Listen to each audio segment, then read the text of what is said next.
Buenas tardes, mi nombre es Carolina Castillo y mi grupo de trabajo está conformado por Manuela Gualteros, Paola Ramos y yo, Carolina Castillo.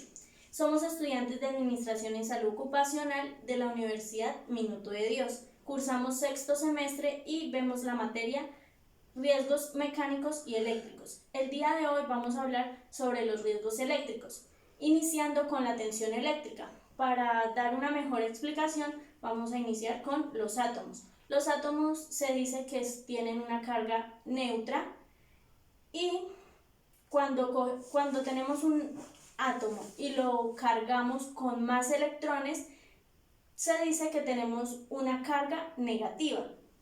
Si le quitamos electrones, tenemos un átomo con carga positiva. Por ejemplo, si tenemos una batería o pila y decimos que la dividimos en dos partes, una parte baja y una parte alta, en la parte baja se concentran más electrones, por ende se denomina como la parte negativa, y en la parte alta hay una ausencia de electrones, por ende se conoce como la parte positiva de la batería.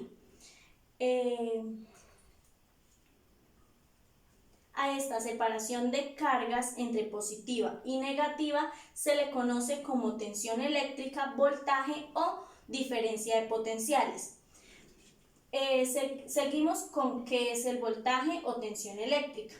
Esto es la fuerza que se utiliza dentro de un circuito para mover los electrones. Para dar un ejemplo más claro a esto, por ejemplo, si conducimos agua por medio de un circuito en una manguera, la presión vendría siendo el voltaje.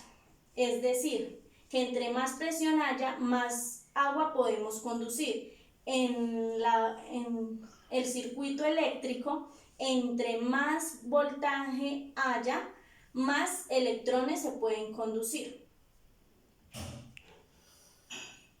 La resistencia eléctrica es toda oposición que hay en un circuito eléctrico que no permite el libre flujo de la corriente por medio del mismo.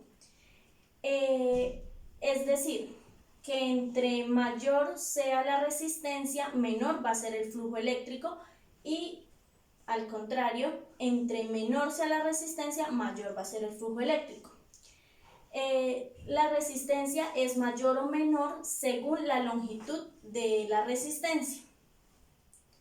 Es decir, que si la longitud de la resistencia es bastante, entonces el flujo eléctrico es bajo.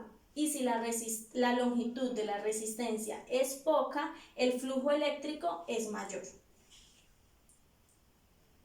Ahora vamos a hablar de los primeros auxilios en caso de electrocutación. Lo primero que debemos hacer es apagar la fuente de electricidad, siempre y cuando sea posible. Segundo, alejarse de la fuente.